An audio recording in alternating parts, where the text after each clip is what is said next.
민수기. 성경의 네 번째 책으로서 이집트 노예였던 이스라엘이 출애굽한 후의 이야기가 이어집니다. 하나님은 그들을 시내 산으로 데려와 거기서 언약의 관계를 맺으셨죠.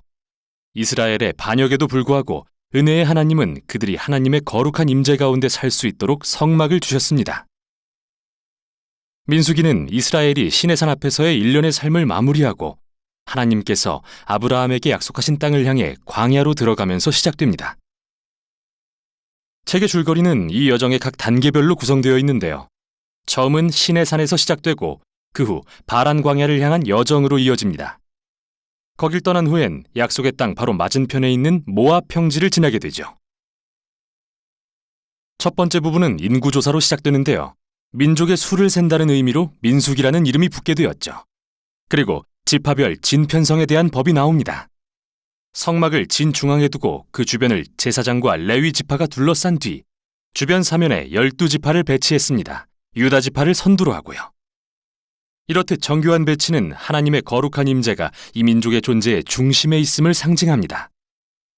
그리고 나서는 레위기에 적힌 정결의식에 대한 율법이 자세히 기술되는데요.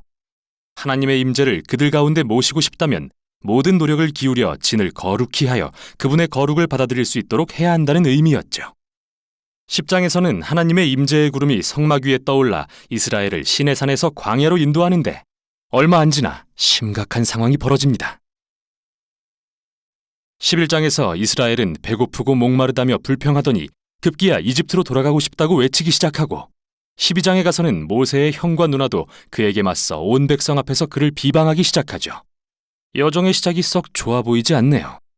다음 부분은 이스라엘이 바란 광야, 즉 약속의 땅으로 가는 중간쯤 도달하면서 시작됩니다. 하나님은 모세에게 각 지파에서 정탐꾼 12명을 뽑아 약속의 땅으로 보내라고 하시는데요. 정탐을 마치고 돌아온 자 중 10명은 가나안 사람들이 너무 강해서 이스라엘이 절대 이기지 못할 거라고 보고하지만 2명의 정탐꾼 갈렙과 여호수아는 하나님은 이스라엘을 구하실 수 있다고 말합니다. 그러나 그 10명이 백성들을 선동하여 두려움을 조장하고 반란을 계획하기 시작하죠. 그들은 새 지도자를 세워 이집트로 돌아가려고 합니다.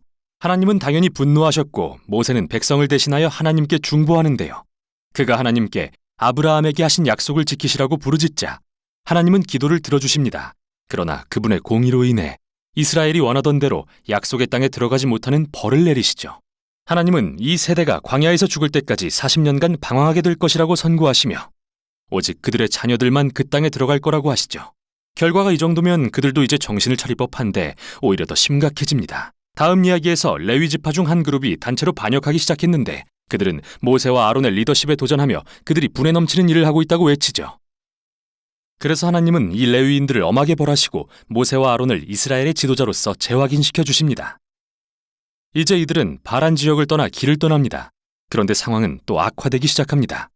이스라엘 백성은 목이 마르다며 다시 불평을 시작하고 모세에게 왜 애초에 이집트에서 나오게 했냐고 따지죠. 그러자 하나님은 모세에게 반석에게 명령해서 물을 내라고 말씀하십니다. 그러나 모세는 그대로 하지 않고 월권 행위를 하고 마는데요. 바위를 2번 치면서 이 반역자들아 우리가 이 반석에서 물을 내야겠느냐라고 화를 내죠. 모세는 마치 자기가 물을 내는 것처럼 자신을 하나님의 위치에 둠으로써 하나님의 영광을 가리고 맙니다. 그래서 모세 자신도 결국은 광야 세대와 같은 운명을 맞게 되죠. 그 또한 사막에서 죽어 절대 약속의 땅에 못 들어가게 된 것입니다. 이후에도 이스라엘은 또다시 반역하고 하나님이 이들에게 매우 이상한 심판을 하시는데요.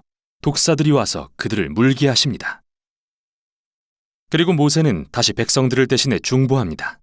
그러자 하나님은 모세에게 놋뱀을 만들어 장대 위에 달라 하시고 독사에 물린 자는 누구든 놋뱀을 바라보면 나을 것이라 말씀하시죠. 매우 이상한 상징 같지만 이것은 하나님이 얼마나 언약에 신실하신 분인지를 보여줍니다.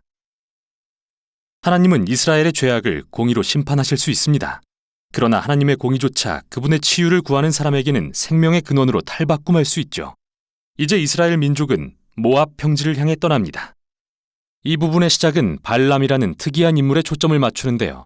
모압 왕은 이 거대한 무리가 자기 영토로 지나가는 것을 보고 잔뜩 겁에 질려서 주술사 발람을 고용하여 이스라엘에 저주를 내리라고 합니다.